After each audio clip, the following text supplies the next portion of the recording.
So this is a very beautiful shloka which goes very, very deep about how to do karma.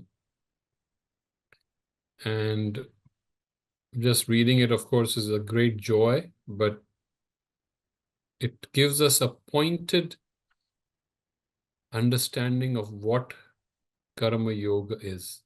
It's just this shloka will give you a great insight. And that's the genius of Sri Krishna. Just when you think that he has said something absolutely brilliant, next shloka will be even more brilliant or as brilliant. And then you say, okay, fine. Then he comes up with another. And so it's a sustained genius coming through back to back. And you will see last 4 or 5 shlokas are absolutely even if you, and I don't even know which one to not consider, but say from Traigunya Vishaya Veda, I mean, just these are absolutely Karmanyavadikaraste, Yogastha Kuru Karmani. I mean, what shlokas? Krapana Phala Hetavaha. And now this one, which is another gem, absolute gem. There's a lot of wisdom and vijnana in it, and that is what he's trying to awaken at us. When he says buddhi, buddhi doesn't mean just thinking. Buddhi means an antaha pragya, an inner knowing that is free of the sensory mind, that is free of your thoughts, that is free of your desires. If you remove all the distractions, then who are you? What do you know? Finding that and being one with that. And so in this whole bunch of shlokas, starting from 38, you will see that play that Sri Krishna loves with the yuja, yudha, right? Yaja, and we've talked about this before. So again, he loves to repeat those words with a slight different shift. And I think you had picked up last couple of shlokas ago how the words repeat. And here you will see, again, the one word yoga coming out of yuj repeated 4 times in different formats. It's like he's pounding us in our cells, this idea of being one. Being one with what? Being one with our highest, deepest wisdom. Buddhi yukto jahatiha. Buddhi is our highest intelligence. What is truly intelligence? Not just, the IQ testing, that's not intelligence. I'm sorry to say. That's just being clever. We check smarts. We check for smarts or how clever we are. That is not important to Sri Krishna. Sri Krishna is very clever, smart like a whip. But he's way beyond it. And that comes from a deeper source of intuition, mastery, that complete sharpness of intelligence. That intelligence will come only when we drop all the distractions. And it's literal. And we're not even talking about yoga. You want to be intelligent, drop all the nonsense that has been taught to you. Just drop it. And suddenly you'll become very intelligent. This intelligence is the original understanding of intelligence in our tradition. Vijnana or antaha pragya, what you know already. That is of great importance. What you know already. You already know the truth. We have messed you up. The educationists, our families, our societies have completely destroyed that inner knowing that should have flowered. And educationists, great educationists who are in integral education, they don't want the child growing with all kinds of mess up. They want the psychic, the inner being to flower, the intuition, the knowledge, every part of us beautifully growing.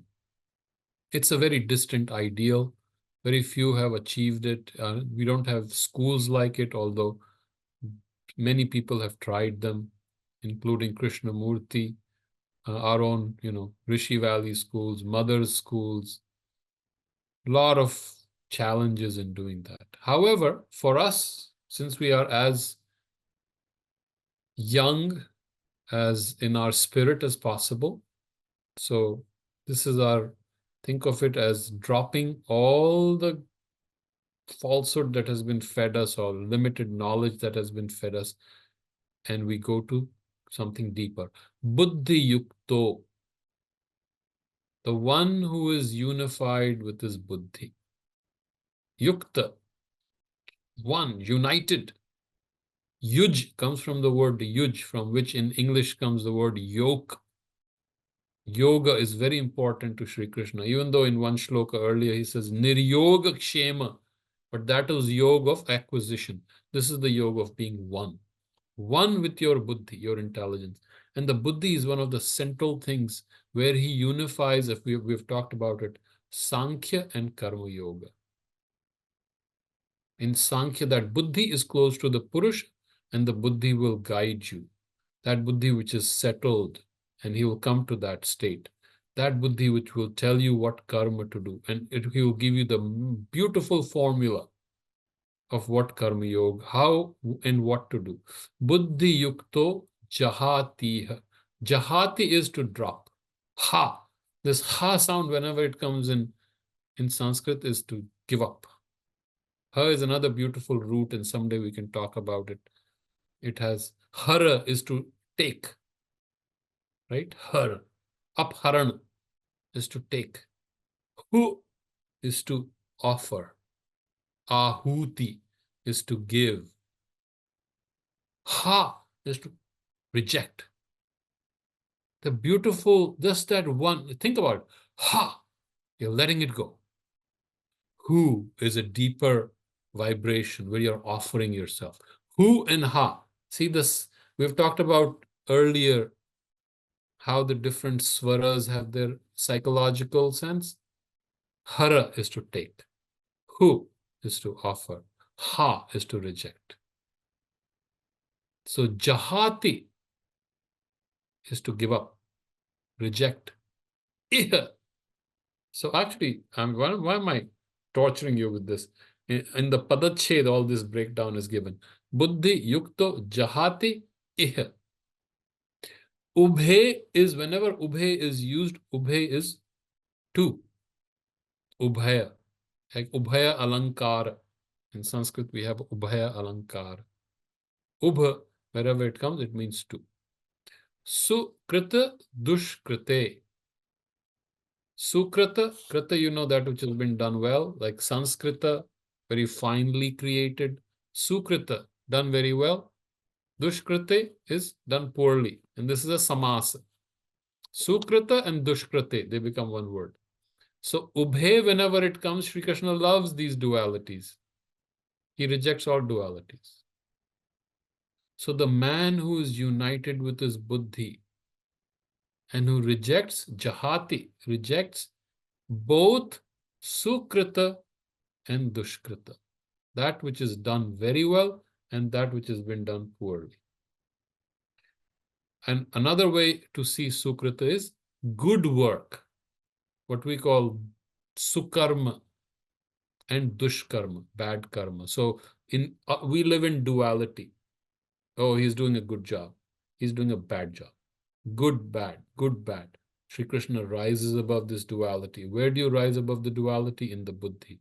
You are united with the buddhi. You can see beyond the duality because you are one. In that state, you're always one. There is no duality. Duality, things move through you, things move around you, all over, but they're just movements. Those who have remember the movie, The Kung Fu Panda. I don't know if you remember The Kung Fu Panda. Remember that? Children, all your children should watch. And I have watched it probably 50 times.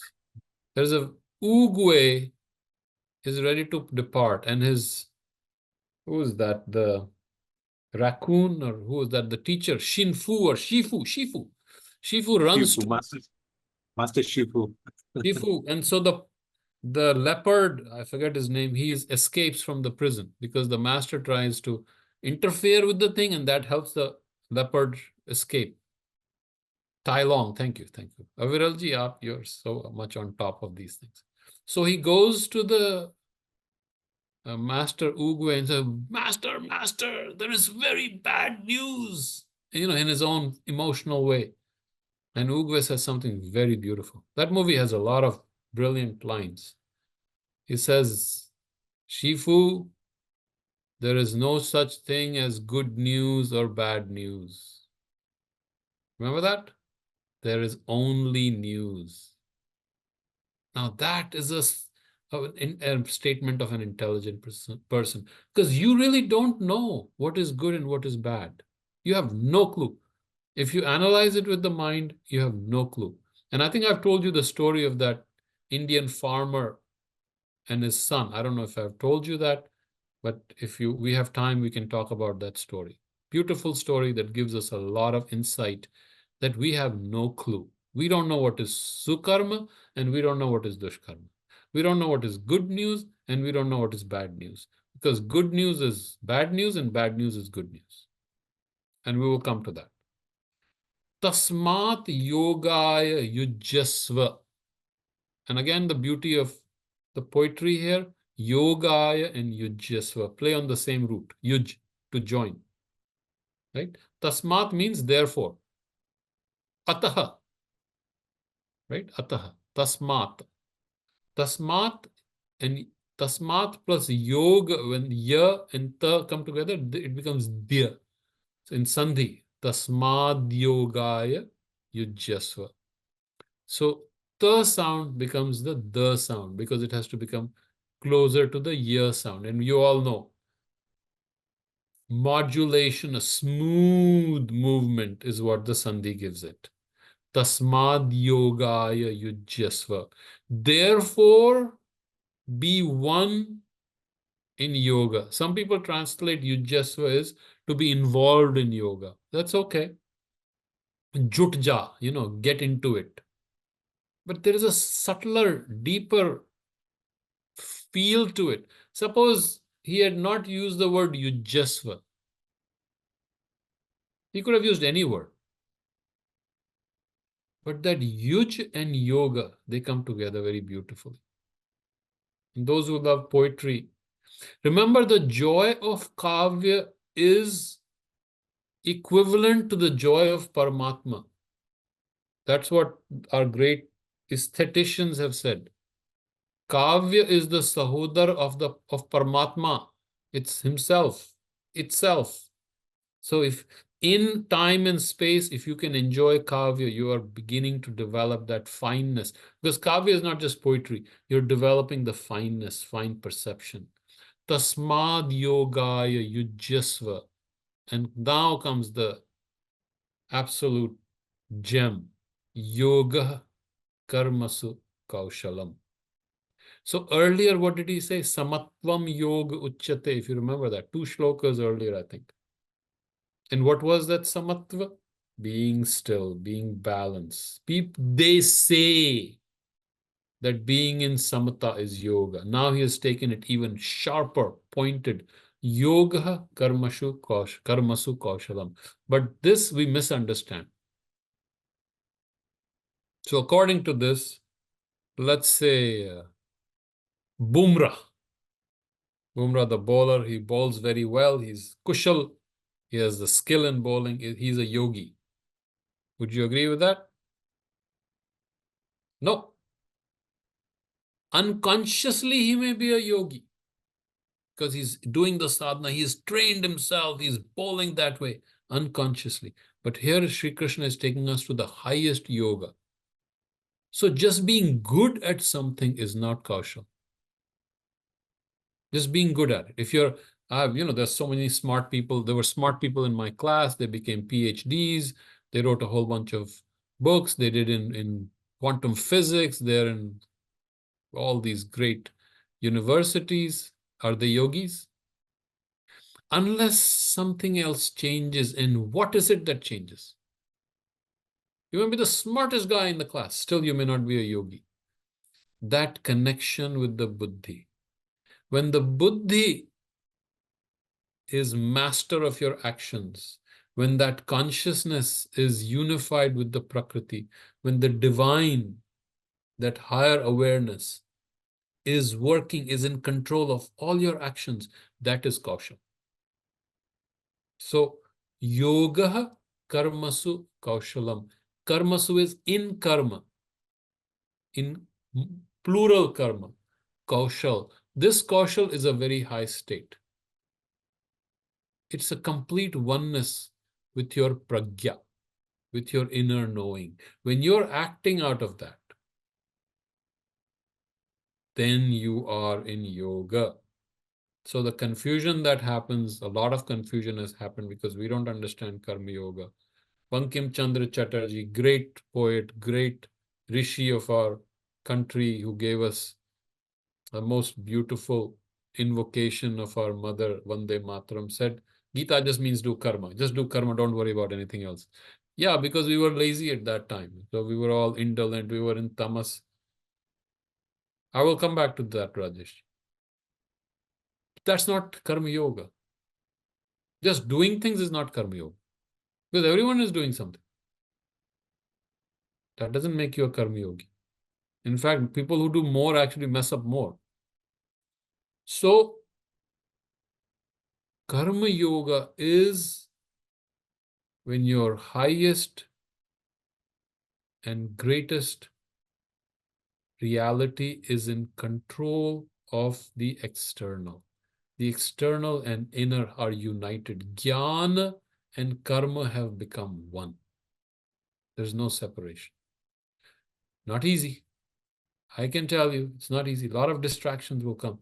But if you are totally in it, absolute, and it can happen in sparks. Those who have done something with total dedication would know what I'm talking about.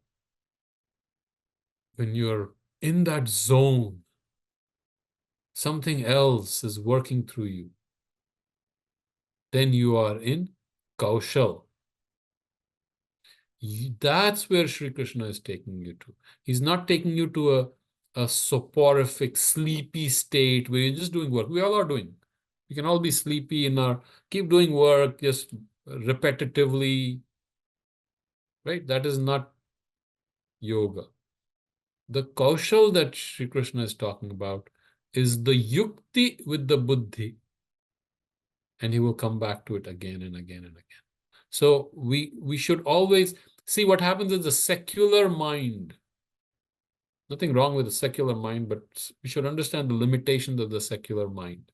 The secular mind means be active, go out and do things. The European mind, do things physically, externally. And they look at it and say, see, we said do activity, don't be sitting there. But that's not, acting from the surface is not yoga. Acting from your true depths, acting from your true being, that is Kaushal. So, I know I've kind of gotten carried away, but I think it was important. There was some point that you wanted me to clarify, so we can talk about that. This is such an important shloka that we all see. The moment you ask Rajesh ji what his question was, then he's good. That's what I have to do. Every time he asks me a question, I'm going to ask him a question. He'll say, I'm good. That's my strategy going forward. Okay, so buddhi yukto jahatiha. So this part will be very simple, I think. Buddhi yukto jahatiha ubhe sukrita dushkrite. Ubhe sukrita dushkrite tasmad yogaya yujyasva yogah. Remember, the kha will come. Yogah karmasu kaushalam. Don't make it too loud like I do for you. Yogah karmasu kaushalam. So it's a very beautiful shloka. If you want to do the anvaya, I think you were all good with that.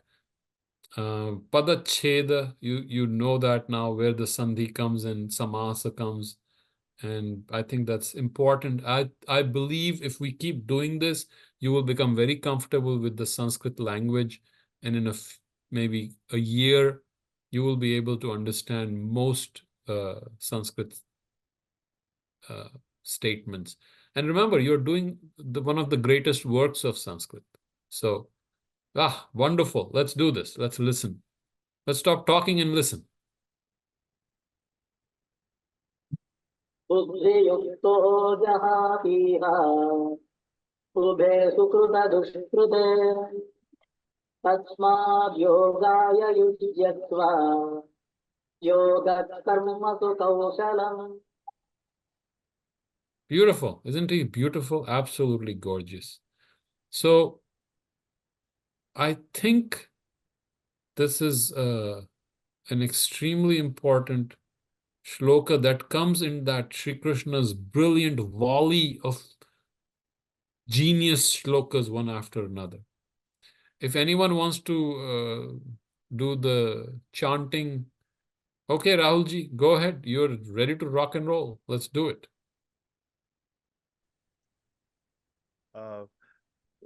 Dr. P, can we do it with you? Is it okay to do it with you? Yeah, do it with me. You want me to do it first and then you follow it, or how do you want to do it? Okay. Yes, please. Buddhi yukto jahatiha Buddhi yukto jahatiha ubhe sukruta dushkrute ubhe sukrita dushkrite. Very beautiful. Tasmad yogaya yujyasva Tasmad yogaya yujyasva yoga karmasu kaushalam. yoga karmasu kaushalam.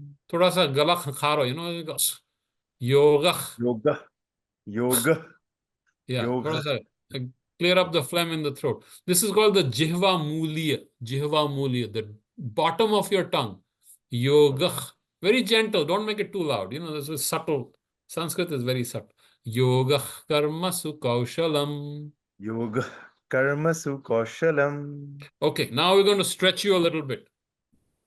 Okay? Now, buddhi yukto jahatiha. Stretch it, let it open. Let your vocal cords open, let the diaphragm rise. Buddhi yukto jahatiha. Buddhi yukto jahatiha Shabash. Ubhe sukruta dushkrute. ubhe sukrita dushkrite. Yes, let's do it again. Ubhe. So bhe is long, right? Ubhe. Let the voice roll out. Ubhe sukruta dushkrute. Ubhe sukrita dushkrite. Beautiful. Tasmad yogaya yujyasva. Tasmad yogaya yujyasva Yoga karmasu kaushalam. yoga karmasu kaushalam. Yes, so beautiful. Yes, the yujya. So these collection of shlokas, and you will find that in the karma, this is a whole section from 38 to 54 is karma yoga.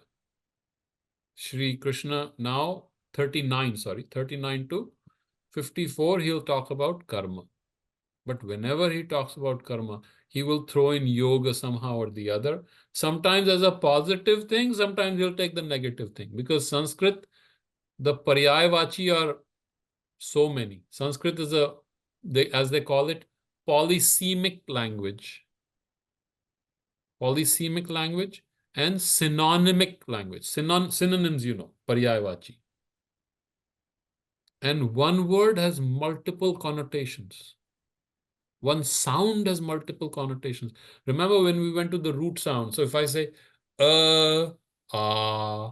It is pre-cognitive. Before I start thinking, I go to the sensation. I, right? I,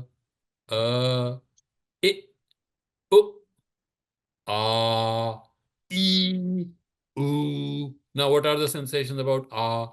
Ah is like an opening.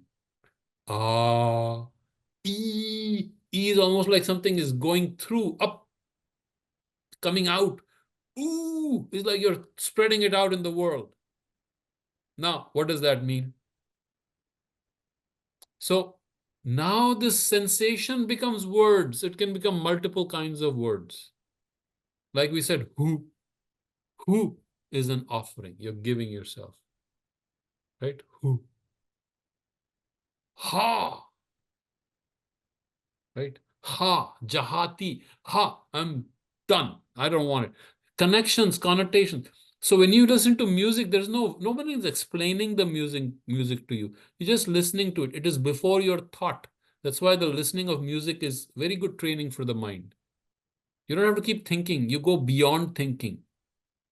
You go into direct perception of the sound. So in Sanskrit, we're going to more and more direct perception of the sound. If we can develop that, then we will have a great appreciation for what eventually will become a knowledge of the mantra.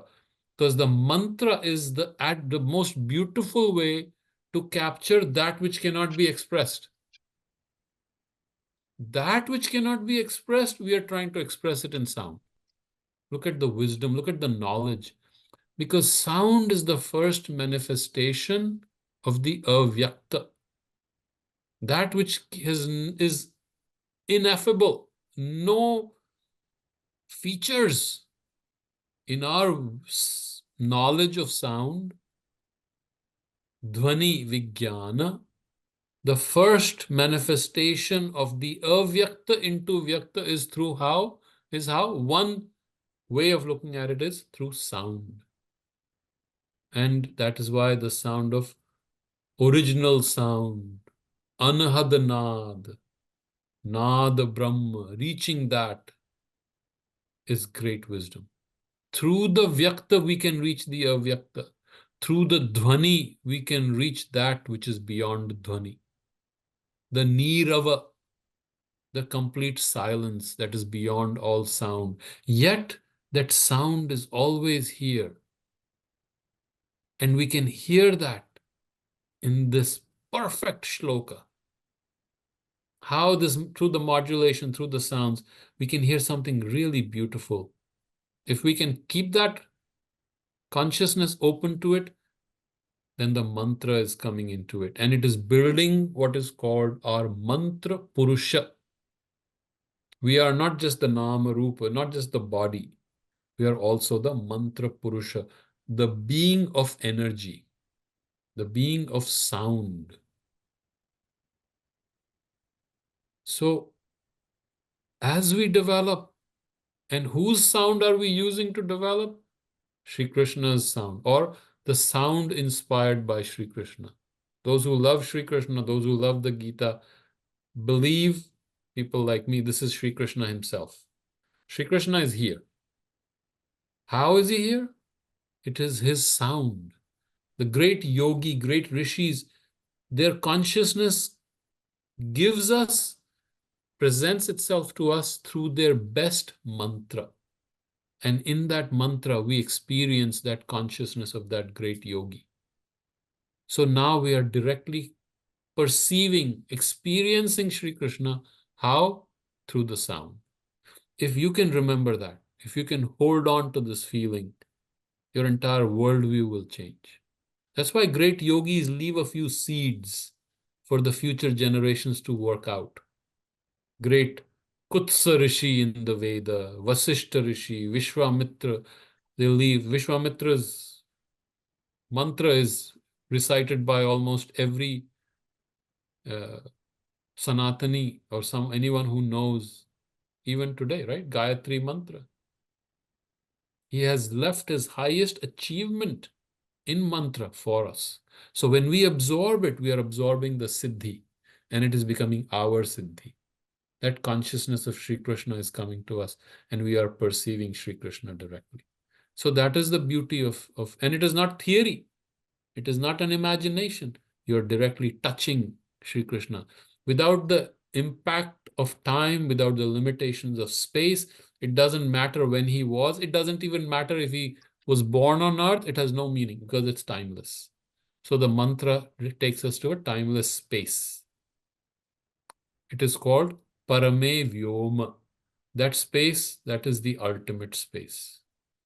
So if we can listen, and that's why all these tools, this patha, this smarana, is to touch Sri Krishna and to do an angikaran, just complete absorption of him in us. That will help our inner being grow. One way to describe that being in our science of sound is mantra purusha, our being that is made of mantra. So when Sri Aurobindo leaves his Savitri to us, it is called the sound body of his consciousness.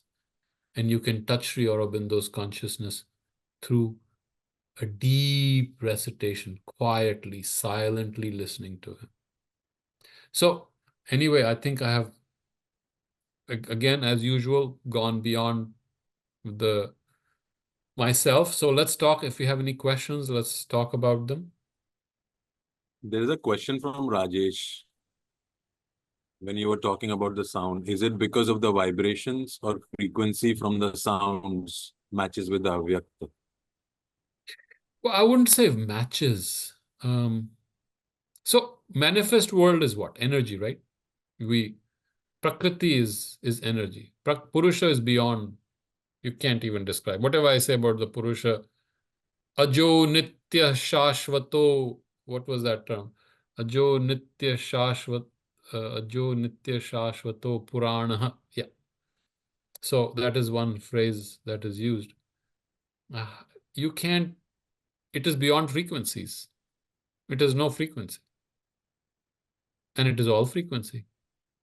How do I describe it? When I say no frequency, that also is a qualification. When I say all frequency, that is also a qualification. But the qualification is here in my brain. Avyakta, by nature, I can't describe avyakta. But when this avyakta became vyakta, the inexpressible became expressed, the formless became form. It had to use energy, right? It has to use something, no? Because you're creating something, so you have to create rules. And the manifestation, the way it approached it in this dimension, at least in our dimension, is through energy. First touch was energy. And how do we capture that energy? Our ancients didn't have those frequency meters and measuring that. How will you even measure it? That which is beyond measurement. But in our inner state, in our consciousness, when you reach that stillness, and you can also experience it. When they reached that inner state, when they started realizing the ineffable or the avyakta, they heard certain things in a very high state of consciousness. Those sounds they captured, and they didn't create them. They didn't think through that. Okay, let me write a good poem so that everyone is impressed. No, these are sounds that came fully formed. The spota just came, boom. And they're not different from their consciousness. It's not like they were listening to something. They were listening to themselves because there's no separation. They are that. From that oneness, these sounds come. And they help us connect to that consciousness, which can give us that perception. So now, as the sound broke into different layers in our consciousness, then it became kind of like a Gangotri comes and breaks down into multiple tributaries. That's why that original sound in our tradition, it says is Omkara, Om, right?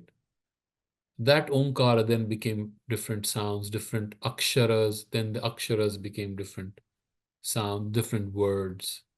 The same thing with the suras, the 7 suras. Sura, by the way, is related to Svara. Right, beautiful, Aviralji. So that Nad Brahma, through kind of diffuse, think of it like a prism. You have a sun ray coming and it breaks into 7 spectrum. Every 7 keeps repeating. Some rule in the made by the Avyakta 7. I'm going to have 7. Okay, sir, have 7. Sir or ma'am, whatever you want to say. 7 it is. Okay, 7. And then I'll have 7 layers. Okay, 7. And then each layer will have 7. Okay, fine. So that's fine. There's a pattern. These are patterns and beautiful matrix-like appearance. There's a lot of wisdom to it. So our ancients showed how these different layers of awareness we can traverse. And even in Tantra, and we have talked about the 4 layers of the manifestation of sound, right? Outermost is the Vaikhari. What we speak, we are speaking Vaikhari. Then as we go deeper, quieter, it becomes Madhyama, higher awareness. Then above that is Pashyanti Vaka, where your Pashyanti, your seeing is not separate from your speech. Pashyanti Vaka. Now think about that state. You see the truth and it comes out. Boom. And that statement is the truth, is a formulation of the truth. Pashyanti Vaka. Great rishis leave us those lines that transform our lives. And above all that is Paravaka, that which is even beyond speech. So from that awareness, we bring it down, and constant mode is to go to that. Now, coming back to your question, yes, you can relate certain frequencies to certain feelings, certain bhavas. And as you keep moving upward, those bhavas come together, like Omkara, U, Ma. We talked about is an open. Oh. So comes with U, so it becomes O. U is outside, is inside. Is the Purusha or the Brahman, U is the Prakriti. Aum. Right? So with that becomes Om. Now, what is the feeling?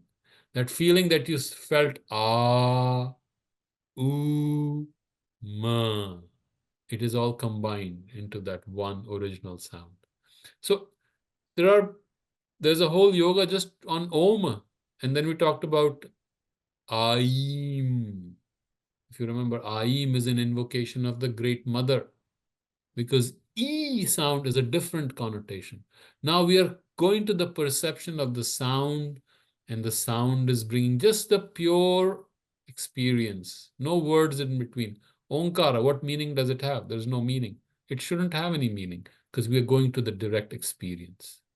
When we can experience sound directly, as clearly, and great violinists can tell you, they'll describe you, I'm seeing the note. They see the note. They'll describe the color of the note. They'll describe the flavor of the note. That's how sensitive they are to each note. When we start becoming that note, then we can start experiencing a deeper way of experiencing reality. I'm not qualified to give you the exact frequencies because I don't know.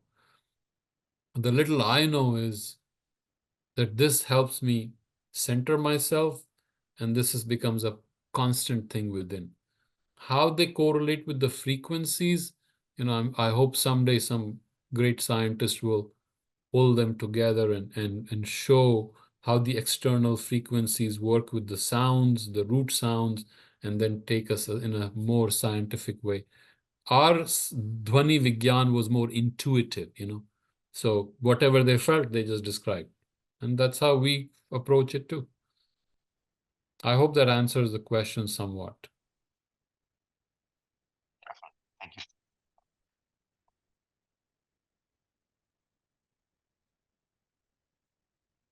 No more questions. Chat, I'm looking at chat. Let's see if there's anything else. Would love to try reciting. I think we did that. Rahul Ji, you just were Pankaj Ji also before. Yes. Could you repeat that last point? So that was Rajesh. I think we answered that. And I think we covered everything, right? Yeah. Kabir also says, Pehle aaye naad bindu se piche jamaya pani. Yes, Kabir has said a lot of beautiful things on naad, because this was a knowledge that was part of our spiritual tradition in those days. And then it was more about what qualifies for Karma Yoga, but being in the zone kind of clarified it for me to be in the Karma Yoga. Yes, I'm not saying being in the zone is Karma Yoga, just trying to give you words that you can relate to in your own awareness, that in that state of heightened awareness, because being in the zone can be very good and can be very kind of dreamlike state too. So you want to constantly bring it to that awakened state. I think we're good. If you want, anyone wants to do part of the previous shloka, we can do that. Otherwise, I think you guys are getting good at it. I want to share. Yes, sir. I think practicing meditation, I'm using the word practicing because I know what we want is 100% meditation 24 hours a day. But this 15 minutes kind of practicing meditation connects us to this. And then you do the rest of your day, or you even practice meditation 2-3 times a day, so that you remind yourself of the Purusha state, and then you work. I think that's a nice way, practical, to apply what we've just seen. Yes, Do you agree? absolutely. Absolutely. So sadhana, that is what sadhana is. You have to Yeah. keep doing it, keep doing it, as any moment you remember, eventually it becomes a constant state, and that is the ideal, the siddhi, where you are established. And that Sri Krishna will come to after the 55th shloka. And then the word changes from yoga to sthit. Sthit comes from tishtha. Tishtha is to stand. When we say tishtati, means he or she stands. Like you said, established. Established. Beautiful. Same root. Tishtha, sthapita, stable. All these are the same roots. So estoy, to be, in Spanish, to be. Estoy, soy, to be, in Spanish. Yeah, so all these are the same, reflective of to be. And so right now, Sri Krishna is into unity. So, and I'll talk about that, into unity, yoga, yujyasva. Even he combined yudh with yoga. Even yudh he did not leave. Now he will move to sthapita, sthita prajna. And Robert Minor, who has written a book on the Gita, who has majored in minors, sorry, I couldn't resist that. Robert Minor has written in his book that out of those 19 shlokas from 55, I think 10 or 11 have the root stha in it. So Sri Krishna loves to play with these root sounds. That's why Nirukta was very important in our tradition. He loves to play. He'll bring them in different formats. So it subconsciously keeps registering the sound. It's also a subliminal approach, repeating that sound. But the sound is its own significance. The sound is its own bhava. So if we start not only listening with the mind, but also with our ears, also with our body. Now your ears are going up. How do you listen with your body? You have to listen with your body. With your whole attention, total attention. All your senses are listening. That is the listening. If you can bring, then you can start absorbing the mantra. It's not just one sense. The mantra is not just one sense. Great musicians, my violin teacher could see the sounds. When you would play the sound, oh, the flavor is not right. Flavor? Are you tasting it? No, I didn't like the texture of the sound. Texture? What, do you have it in your fingers? But that's how all senses come and listen. Remember this. All senses listen to that. Then it is no longer sound. Kaushalam, Gauravji. Au, Kaushalam. So if you start listening, say someone says, when we listen to Brahmananji, how beautiful. Listen to him with total attention. What Krishnamurti says, pull everything into it, as if your life depended on it. With total attention when you do that, He says the flame of attention will burn up all the past. And right away, that's your dhyana. Dhyana has happened, boom. Just in the listening. Listening was very important to Krishnamurti. I'm sorry to bring Krishnamurti here, but I think it is a reference that you may want. Deep listening, if I may use the word. Total listening. If we can practice it, mantra will transform us passively. Then yoga sadhana is not an active thing. It has to become passive. The japa has to become a japa.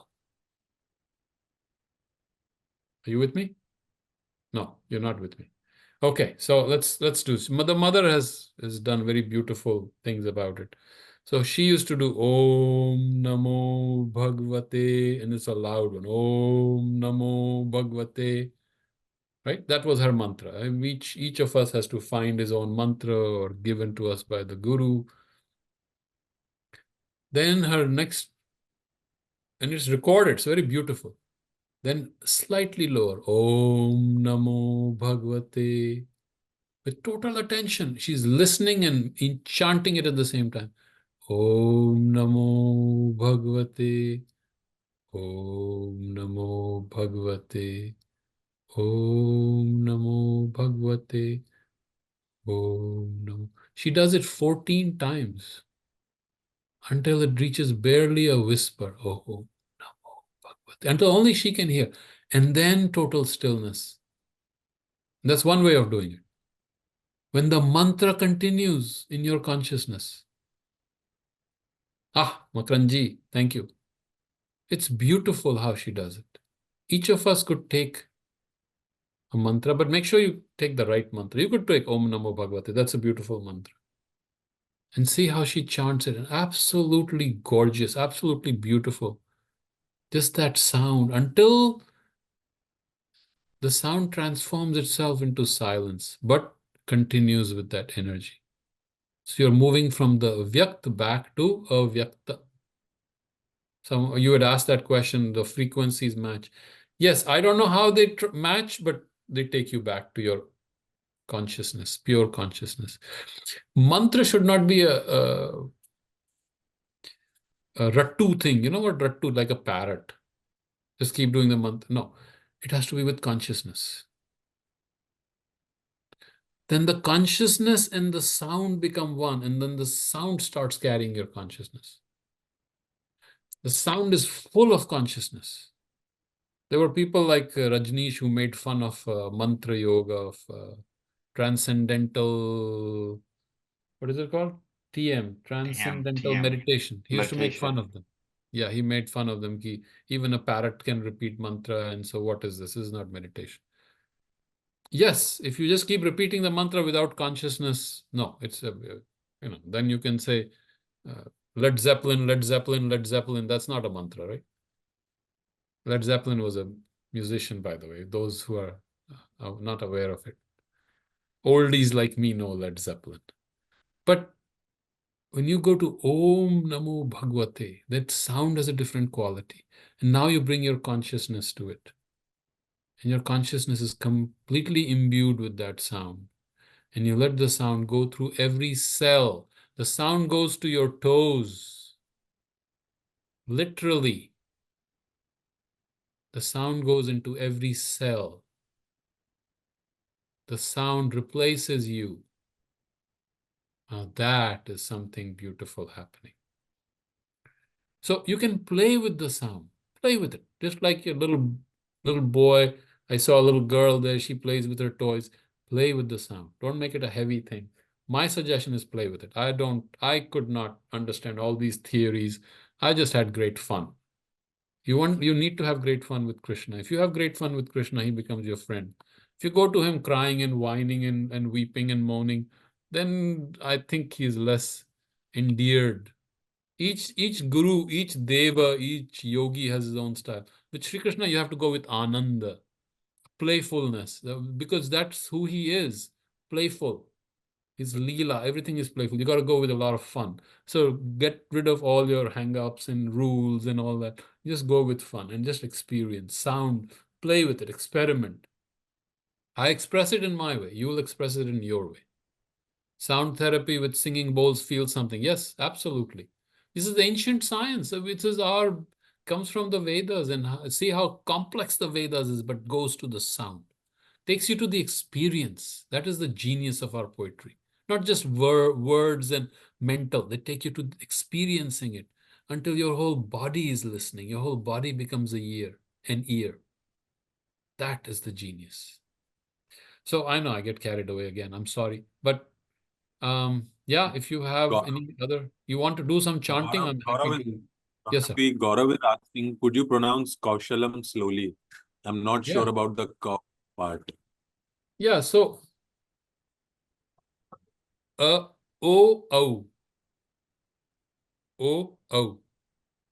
So most of us have a hard time with this, but go oh, like you're someone hit your finger, oh, Kaushalam, oh, you hit really, my finger is hurting. Yoga karmasu Kaushalam. If you look at the part done by, what's that little boy? I forget his name, Nair or something. He over exaggerates that ow. He drives me crazy with his ow. But that's the right way to do it. So that little boy would do it as yoga karmasu kaushalam. So Hindi guys, we got all messed up. Become kaushalam, cow. But original is cow, ow. Now, remember, O sound contains the quality of what? Like O, it contains the quality of two original sounds, two mula swaras, A and U, or A or U. When A and U become one, it becomes O. So the A sound, which is an openness, and then the U, which is giving out, they become in O. And when you intensify it, ooh, I'm exaggerating it. Excuse my exaggeration. Oh, it has both. So Om has and U, and that is Sandhi. By the way, if you want to learn the rules of Sandhi, that's how you play with sounds. And U become O, and when every time that and U come together in Sanskrit, they become O. What did Makaranji say? I can't read it. I have come to realize that for the sadhana of the body, the mantra is essential. That was the mother's yoga at the end of her, yogic peak when she had reached. I mean, imagine how old was she? 80, 85. People at that time have reached yoga and become great yogis, and they say, okay, I've reached it. Then she embarked on another journey, which was the yoga of the cell. And how would you train the cell? She found that mantra was a very powerful means. So that tells you that there is a great wisdom behind our mantra yoga. And people criticized her. Sri Aurobindo never did mantra. How come you're doing it? Well, she has to do what she has to do, what works for her. You can't just say what Sri Aurobindo did. You can't repeat what Sri Aurobindo did. If you just repeated what Sri Aurobindo did, then why are we here? We are not here to repeat what he did. We are here to do something new, based in his light, growing in his wisdom, learning from him, absorbing from him, but we have to express something entirely new, what comes to us. So that's why traditionalists have a problem. I'm not a traditionalist. I'm quite a rule breaker. Break all the rules, go direct to the source, go direct to Sri Krishna. And once you find that connection, I guarantee you that joy that comes to you when you're in direct touch with Krishna, nothing beats that. And then after that, you need nothing. Then Gita is easy, the Sanskrit is easy, everything will just flow through. There's no challenge, no difficulty. That is my way of education. If we have to educate ourselves as adults, we cannot educate ourselves as children. We already know a few things. We already have hang-ups. We already have experiences. How do we reconnect? Joy. That is my great theory in life, which no one has accepted yet, but this is my theory. Education must be joy. You're reading one of the finest works of literature in the history of humanity. You understand that? PhDs read this. You are reading it and having fun with it. You have fun with it, you can handle the toughest literature in the world. Gotta have fun with it. And I'm not even talking about it as literature, right? But you are learning everything about it as literature. In 2-3 years, you continue this, you can become the grand Shastri of the Gita, if you want to. Not that I recommend it, because you never want to be Pandit, because Pandits are boring. You want to always have that joie de vivre, the joy that you have touched Sri Krishna. Then Gita will flow through you, Upanishad will flow through you. It's all Ananda. And that is how you touch Sri Krishna, through Ananda. And it was a great blessing from Sri Krishna that I could touch him. And I think all of you are touching him. You just don't see it. You have to accept it. You have to see it. You have to know it. The moment you know that, it changes you forever. You just have to be aware. What is giving you Ananda? Right now you're having Kavya Ananda, right? Kavya Ananda is close to the Ananda of the Atma. Kavyananda is the Sahodara of Atmananda, of Brahmananda. That importance has been given. So don't think Kavya is lowly and Brahman is not. Brahman, the beauty of our traditions, Brahman is right here. You can experience Brahman right now through Kavya, through listening to Sri Krishna right now. Sri Krishna is the Brahman. He is expressing himself through Kavya. That's it. So that is the key. Just have fun with it. Don't get too heavy with it. Don't get heavy. Please comment on the relation between karma and buddhi, which was also the subject of the earlier shloka as well as the next one. This is really the whole, well, I wouldn't say the whole. The first 6 chapters are about the unification of karma and buddhi. Because that's where the confusion is. Arjuna's Vishada is what? I have to do karma. I'm going to kill people. My people, always is mine. And there are ethical issues. I'm going to destroy the nation. I'm going to destroy the society. The women will get corrupted. The kula will get corrupted. There's no point. Let me just go to and find jnana. What does Sri Krishna say? No. Clearly a no. Never does he even allow the thought. Nope. And what does he talk about? That buddhi and karma cannot be separated.